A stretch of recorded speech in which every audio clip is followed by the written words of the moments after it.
बहुत स्वागत है आप सभी का प्राइम न्यूज देख रहे हैं आप। मैं हूं आपके साथ सिमरन पटेल। इस वक्त की बड़ी खबर सामने आ रही राजस्थान से। ये बड़ी खबर है, राजस्थान बीजेपी से जुड़ी हुई ये बड़ी खबर है। मदन राठौर बने हैं राजस्थान बीजेपी के अध्यक्ष बने हैं। ये बड़ी जानकारी इस वक्त की आप तक पहुंचा रहे हैं। सीएम की मौजूदगी में विजय रूपाणी ने ये बड़ा ऐलान किया है। 25 राष्ट्रीय परिषद के सदस्यों का भी ऐलान हुआ है।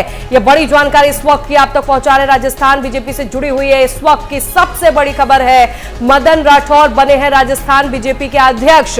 मदन राठौर को बनाया गया है, तो मदन राठौर बने हैं। वही 25 राष्ट्रीय परिषद के सदस्यों का भी ऐलान हुआ है। तो ये बड़ी जानकारी इस वक्त की आप तक पहुंचाए राजस्थान से। ये बड़ी खबर है, मदन राठौर बने हैं राजस्थान बीजेपी के अध्यक्ष जो है बनाए गए हैं। सीएम की मौजूदगी में विजय रूपाणी ने ये ऐलान किया है। और आपको जानकारी दे दें, उनके साथ साथ 25 राष्ट्रीय परिषद सदस्यों का भी ऐलान हुआ है। तो बड़ी जानकारी इस वक्त की आप तक पहुंचा रहे हैं। सीएम की मौजूदगी में विजय रूपाणी ने ये बड़ा ऐलान किया है। जानकारी ये भी दे दें कि 25 राष्ट्रीय परिषद के सदस्यों का भी ऐलान हुआ है। तो बड़ी जानकारी इस वक्त की आप तक पहुंचा रहे हैं। मदन राठौर राजस्थान के बीजेपी अध्यक्ष बने हैं। सीएम की मौजूदगी में विजय रूपाणी ने ऐलान किया है।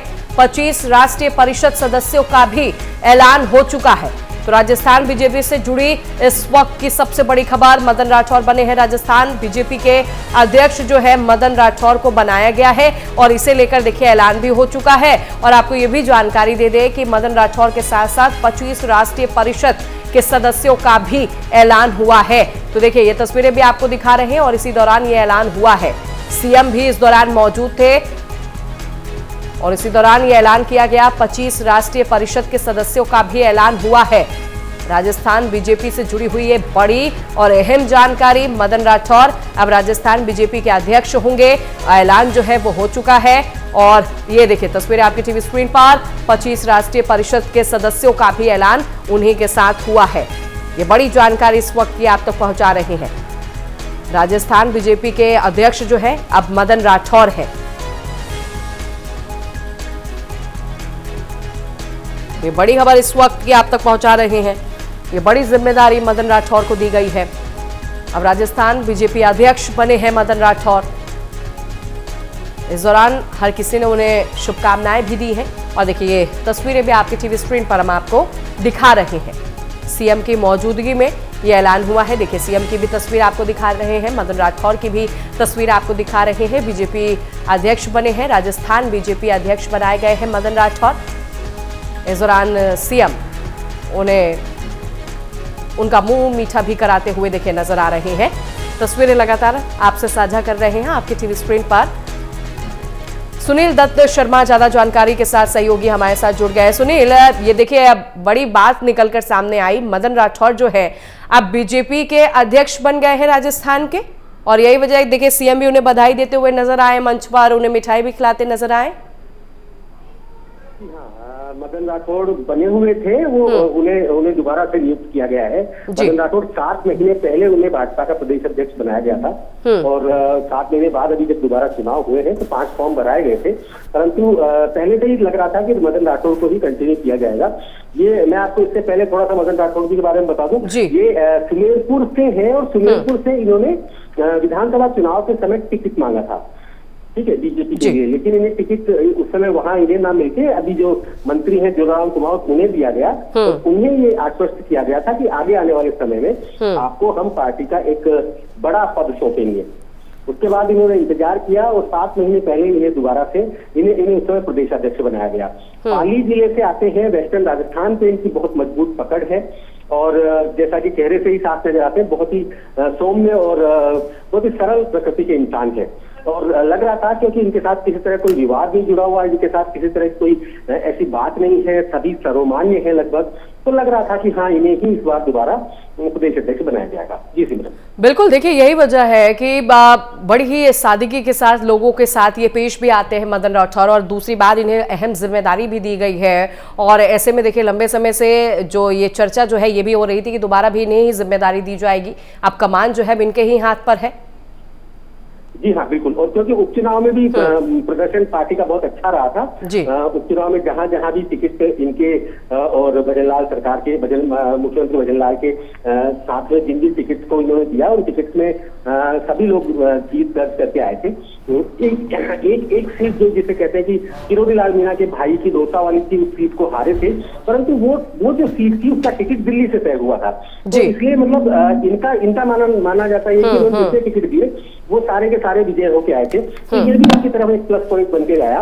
और इनकी और मुख्यमंत्री की जो अंडरस्टैंडिंग है, वो अंडरस्टैंडिंग, इनकी जो केमिस्ट्री, जब ये मंच पर कहीं पे मिलते हैं तो केमिस्ट्री साफ नजर आती है कि दोनों मिलकर एक अच्छे तरीके से वो अपनी पार्टी को चला रहे हैं, वो अपनी सरकार को चला रहे हैं। तो ये दोनों सामंजस्य हर आलाकमान चाहता है कि इस तरह का सामंजस्य हर स्टेट। बिल्कुल ठीक है सुनील, बहुत शुक्रिया आपका जानकारी देने के लिए।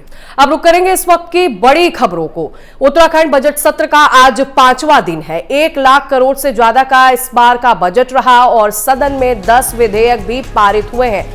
ये बड़ी जानकारी देखिए इस वक्त की आप तक पहुंचा रहे हैं। आपको जानकारी दे दें, 1 लाख करोड़ से ज्यादा का बजट, सदन में 10 विधेयक भी पारित हुए हैं। विधेयक हुए हैं पारित। वहीं पहाड़ मैदान की बात पर सदन में खूब हंगामा हुआ। विपक्षी विधायक ने कागज भी फाड़ा है, फटकारा भी है। जमीन की खरीद फरोख्त रुकेगी, ये सीएम धामी ने कहा है। वहीं पहाड़ मैदान से जुड़े मुद्दे को लेकर भी खूब विवाद हुआ। देखिए, विधायक का भी बयान आया है कि इस तरह की भाषा का प्रयोग नहीं करना चाहिए। संसदीय कार्य मंत्री माफी मांगे, ये भी कहते हुए नजर आए। वहीं निर्दलीय विधायक, विनियोग विधायक के साथ पास हुआ है वार्षिक बजट। तो ये बड़ी जानकारी देखिए इस वक्त की आप तक पहुंचा रहे। उत्तराखंड में भी बजट सत्र चल रहा है और ऐसे में सदन में खूब गहमा गहमी जो है वो देखने को मिल रही है। और आपको जानकारी दे दें, विपक्षी विधायक ने कागज फाड़ा है, खूब हंगामा भी काटा है सदन में। जमीन की खरीद फरोख्त रुकेगी, सीएम धामी ये भी कहते हुए नजर आए। 1 लाख करोड़ से ज्यादा का इस बार का बजट रहा है। उत्तराखंड के बजट सत्र का आज 5वां दिन रहा और 5वां दिन में भी देखिए खूब हंगामा जो है विपक्ष करता हुआ नजर आया। हालांकि इस दौरान भू कानून पास होने को लेकर विपक्ष जो है हमलावर नजर आया, लेकिन सीएम धामी ने कहा कि ये कानून जो है सबके फायदे के लिए है, कानून से लोगों को काफी लाभ मिलेगा। तो ये देखिए, आपको तस्वीरें भी आपको दिखा रहे हैं। वही जानकारी दे दें, बजट सत्र का आज 5वां दिन है। संसदीय कार्य मंत्री माफी मांगे, निर्दलीय विधायक ये कहते हुए नजर आए हैं।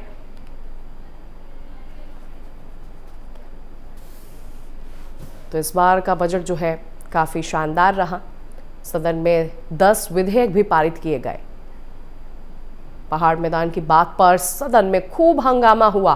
विपक्षी विधायक ने कागज फाड़ा है, हंगामा काटते हुए नजर आए। विपक्ष के तमाम जो नेता मौजूद रहे इस दौरान वो तमाम सवाल भी पूछते हुए नजर आए। वही भू कानून ध्वनि मत से पारित हुआ, उसे भी लेकर सवाल जो है विपक्ष करता हुआ नजर आया। तो देखिए, सदन की कार्रवाई के आज 5वां दिन रहा। बजट सत्र लगातार उत्तराखंड में भी चल रहा है और ऐसे में गहमा गहमी जो है वो सदन के अंदर जो है देखने को मिली है। तो बजट सत्र का आज 5वां दिन रहा। मदन सिंह ज्यादा जानकारी लिए हुए सहयोगी हमारे साथ सीधे लाइव जुड़ रहे हैं। मदन से समझेंगे। मदन, लगातार हम देख रहे हैं सदन की कार्रवाई जो है जिस तरह चल रही है, विपक्ष जो है सवाल भी पूछता हुआ नजर आ रहा है। वही भू कानून जो है ध्वनि मत से पारित हुआ, इसे भी लेकर विपक्ष जो है काफी हमलावर नजर आ रहा है। मदन, निश्चित तौर पर जो है, जब भू कानून पर मोहर लगी है और विधानसभा में उसकी जो है पटल पे रखा गया था, तो उसमें कल जब सभी एक मत से एक ध्वनि से जो है वो पारित हुआ है, तो निश्चित रूप से विपक्ष में कहीं ना कहीं इसको लेकर सवाल खड़े किए हैं। और उसके साथ ही एक बड़ा सवाल एक और है जो कि आज भी सुर्खियों में बना हुआ है और आज सुबह से ही उस पर ही चर्चा हो रही है, जो कि पहाड़ मैदान की जो बात हो रही है। कल जिस तरीके के सदन में वाकया हुआ था और उसको लेके जो है कहीं ना कहीं तमाम जो विधायक है उन्होंने इस मुद्दे को इस तरीके से उठाया कि अभी तक जो है वो मुद्दा चल रहा है। और एक सीधी मांग है कि जो संसदीय कार्य मंत्री है वो शब्द वापस ले और उसके लिए माफी मांगे। लेकिन 2 बार जो है संसदीय कार्य मंत्री उस पर अपनी सफाई दे चुके हैं, लेकिन ये मुद्दा कहीं ना कहीं अब सदन के भीतर ही नहीं रह गया है। पूरे प्रदेश में जो है बातें उठने लगी है और तमाम लोग जो इसको लेकर धरना प्रदर्शन भी कर रहे हैं और मंत्री के विरोध में जो तमाम बातें उठने लगी है। बहरहाल मुख्यमंत्री पुष्कर सिंह धामी इस बात को संभालने की कोशिश कर रहे हैं और जिस तरीके से मुख्यमंत्री ने आज कहा कि संसदीय कार्य मंत्री से इस विषय में वार्ता हुई है, और अगर उनके कुछ शब्द ऐसे निकल गए हो कि लोगों को उससे आहत हुआ हो तो निश्चित तौर पर उनसे फिर से बात की जाएगी। और बिल्कुल, देखिए मदन, विपक्ष जो कह रहा है कि माफी उन्हें मांगनी चाहिए, अपने शब्द उन्हें वापस लेने चाहिए और सदन में ही माफी मांगे, और यही वजह है कि विपक्ष अड़ा हुआ है इसी पर। हाँ, निश्चित तौर पे विपक्ष की एक ही मांग है कि इस तरीके के जो शब्द प्रयोग में लाए गए हैं, और खासतौर पे पहाड़ी क्षेत्र के लोगों के लिए जो शब्द कहे गए हैं, वो कहीं ना कहीं जो है निराशा पूर्वक शब्द है। और इस तरीके की शब्दावली अगर संसदीय कार्य मंत्री प्रयोग करते हैं तो निश्चित तौर पे कहीं ना कहीं उबाल निश्चित रूप से देखने को मिल भी सकता है, और उसी की प्रतिक्रिया जो है सभी जगह आ रही है। बहरहाल एक सीधी सी मांग है कि अपने शब्द वापस लें और उसके लिए माफी मांगे, लेकिन संसदीय कार्य मंत्री बात को घुमा घुमा के जो है पेश कर रहे हैं। हालांकि जो ये पूरी सिचुएशन बनी है कहीं ना कहीं इस बात को लेकर नहीं थी, लेकिन ये मुद्दा एक बन गया है, क्योंकि बात जिस तरीके से दो विधायकों की या संसदीय कार्य मंत्री की आपस में चल रही थी, वो मुद्दा बिल्कुल मतलब देखना होगा ये मुद्दा जो है और कितना गरमाता है, क्या वाकई जो है माफी मंगवाने पर विपक्ष अड़ा हुआ है, माफी वो मांगते हुए नजर आएंगे कि नहीं। फिलहाल आपका बहुत शुक्रिया करूंगी जानकारी देने के लिए। खबरों में आगे बढ़ेंगे। उत्तराखंड विधानसभा में कल से पहाड़ बनाम मैदान का मुद्दा जो है खूब गरमाया हुआ है। मामले को लेकर प्रेमचंद अग्रवाल ने भी बयान दिया है और उनके बयान पर विपक्षी विधायक में खासा नाराजगी जो है वो देखने को मिली है और इस पर सदन में माफी की मांग कर रहे हैं। ऐसे में मुख्यमंत्री धामी ने कहा कि इस मुद्दे को गंभीरता से लिया गया है। उन्होंने तुरंत संसदीय कार्य मंत्री प्रेमचंद अग्रवाल से इस बात पर लेकर चर्चा की है। मुख्यमंत्री का मानना है कि उन्होंने प्रेमचंद अग्रवाल से बात कर कह दिया था कि अगर त्रुटि बस कोई शब्द ऐसे उनसे निकल गए हैं जिससे दूसरे सदस्य को कुछ आहत हुआ है, उन्हें बुरा लगा है, वो सदन पर अपनी बात तुरंत स्पष्ट करेंगे। ऐसे में मंत्री प्रेमचंद अग्रवाल ने सदन के माध्यम से अपनी बात को जरूर रखा, तो जरूर वही विपक्षी सदस्य जो है इस पर अभी भी संतुष्ट नहीं नजर आ रहे। उनका कहना है कि उन्हें एक बार फिर से माफी मांगना चाहिए।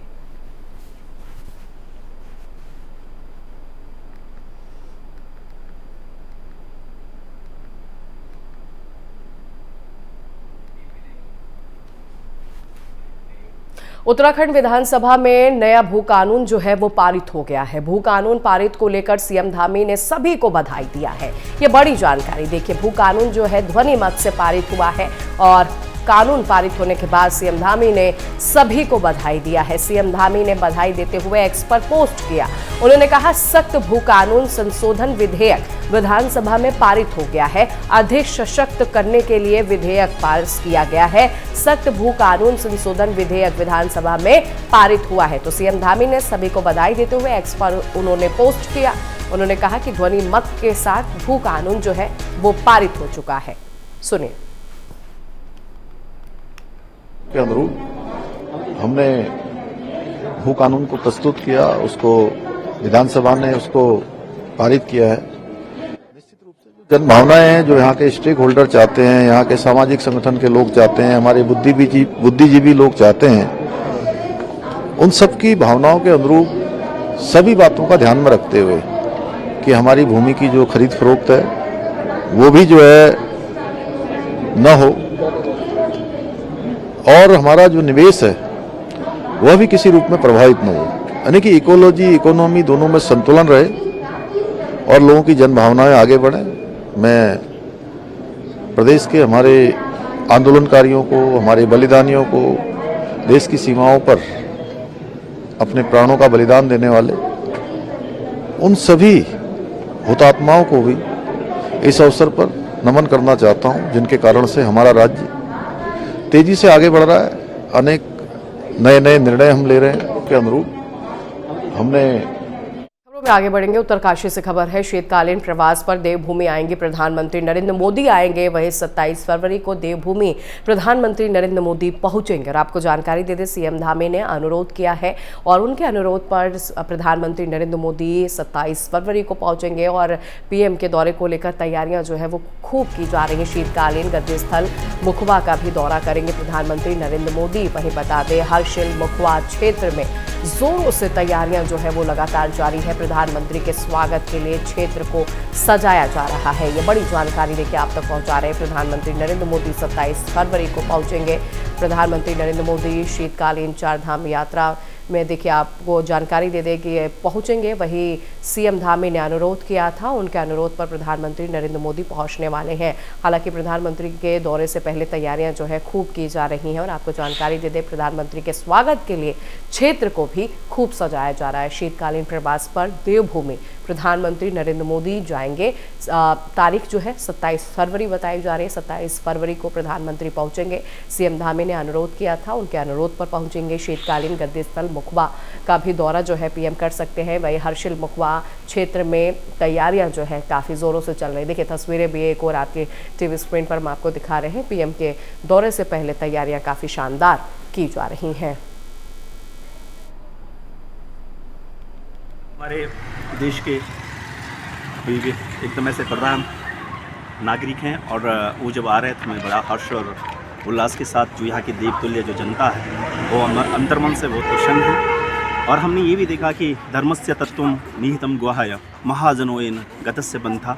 माननीय हमारे प्रधानमंत्री जी ऐसा नहीं कि पहली बार ही वहाँ आ रहे हैं, वो भी जब हर जगह देवताओं का आशीर्वाद भी ले रहे थे तो गंगोत्री में उन्होंने प्रवास किया है 10-12 दिन पहले ही, और उन्होंने वहाँ जो भी योग साधना जो भी की होगी माँ गंगा का वो आशीर्वाद उन्होंने प्राप्त किया होगा। देखिए अभी जो है संभावित सूचना है कि माननीय प्रधानमंत्री जी का मुखबा गंगोत्री में जो है कार्यक्रम लगने की संभावना है और इसके लिए अभी लगभग टेंटेटिव डेट बताई जा रही कि 20 तारीख तक आ सकते हैं।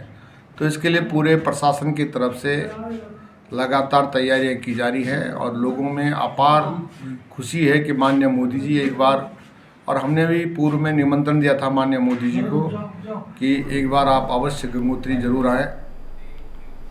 खबर कोटद्वार से है। कोटद्वार में IHMS कॉलेज की ओर से आयोजित लॉस्ट सूबेदार मेजर बलभद्र सिंह नेगी महिला शक्ति सम्मान समारोह का आयोजन किया गया, जिसमें मुख्य वक्ता न्यायिक मजिस्ट्रेट ने पहुंचे रहे। और आपको जानकारी दे दें सूबेदार मेजर बलभद्र सिंह नेगी जी पहुंचे। इस दौरान प्रतिमा पर उन्होंने पुष्प माला जो है वो अर्पित किया। दीप प्रज्वलित कर सम्मान समारोह का उन्होंने शुभारंभ किया, जिसमें कई क्षेत्र के उल्लेखनीय कार्य के लिए 5 महिलाओं को भी सम्मानित किया गया। इसके अलावा अशोक कला समिति और रंग कर्मियों ने मांगल गीतों की प्रस्तुतियां की हैं। उन्होंने अपने संबोधन में महिला सुरक्षा कानून के कई पहलू पर महिलाओं को साझा किया। और देखिए इस दौरान 5 महिलाओं को भी सम्मानित जो है किया गया। तो ये आयोजन किया गया, इसमें आपको जानकारी दे दें कि कॉलेज के तमाम लोग भी पहुंचे रहे।